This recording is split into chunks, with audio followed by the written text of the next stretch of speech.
مولانا روم علیہ رحمہ فرماتے ہیں ایک شخص اندھیری رات میں آندھی تھی، بارش ہو رہی تھی، رات کے وقت وہ نکلا اس نے لباس پہنا ہوا تھا اور جا وہ کہاں رہا تھا؟ فجر کی نماز پڑھنے۔ کہاں پہ؟ فجر کی نماز پڑھنے وہ جا رہا تھا، رستے میں کیچڑ تھا، پاؤں اٹکا گرا اور سارا لباس گندا ہو گیا۔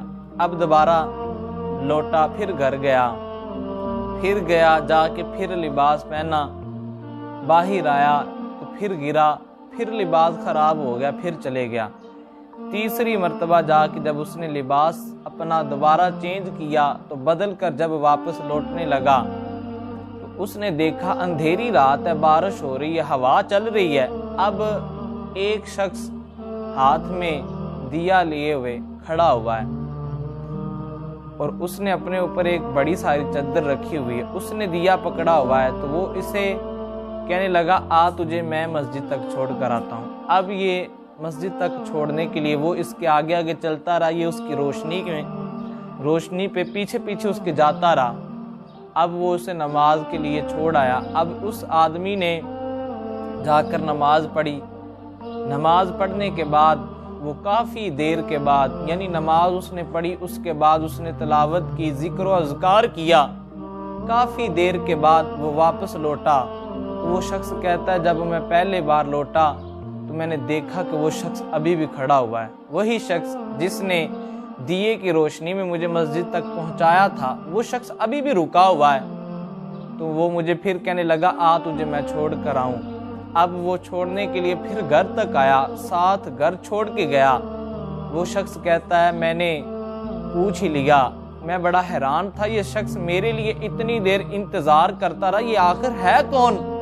وہ کہنے لگا میں نے پوچھ ہی لیا۔ میں نے کہا اے اجنبی تو کون ہے؟ کہاں سے آیا؟ میری مدد کیوں کر رہا ہے؟ وہ کہنے لگا میں ابلیس ہوں، میں شیطان ہوں۔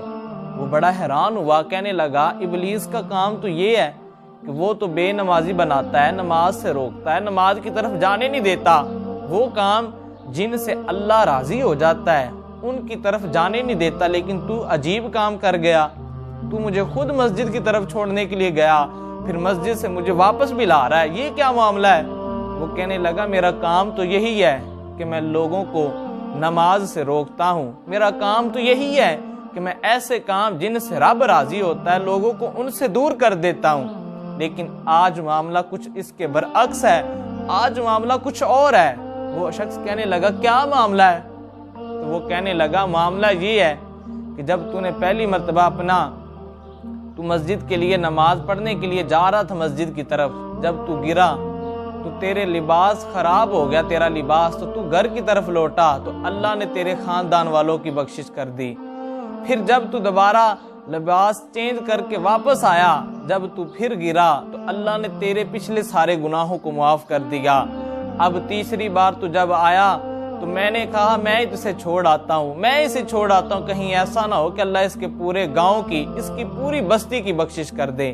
تو دیکھیں نماز کی طرف جانا اس میں بڑی سعادت ہے، اس میں اللہ رب العزت کے اتنا انعام ہے کہ اللہ بندے کے گناہوں کو جھاڑنا شروع ہو جاتا ہے۔ بندے کے گناہ دیکھیں، اب ایک حدیث پاک میں ہے کہ جب بندہ اچھی طرح گھر سے وضو کر کے، اچھی طریقے سے گھر سے وضو کر کے نماز کی نیت سے نکلتا ہے تو جب وہ ایک ایک قدم اٹھاتا ہے اللہ تعالیٰ ایک ایک نیکی لکھتا جاتا ہے، ایک ایک اس کے گناہ کو مٹاتا جاتا ہے اور اس کا ایک ایک درجہ بلند ہوتا جاتا ہے۔ تو آپ بھی نیت کریں، انشاءاللہ شیطان کے کام یہی ہیں کہ وہ روکے گا آپ کو، لیکن اللہ کو راضی کرنا ہے تو پھر نیند کو چھوڑنا پڑے گا، نیند کو چھوڑ کر اللہ کو راضی کرنا پڑے گا۔ اللہ رب العزت ہمیں اس پر عمل کرنے کی توفیق عطا فرمائے۔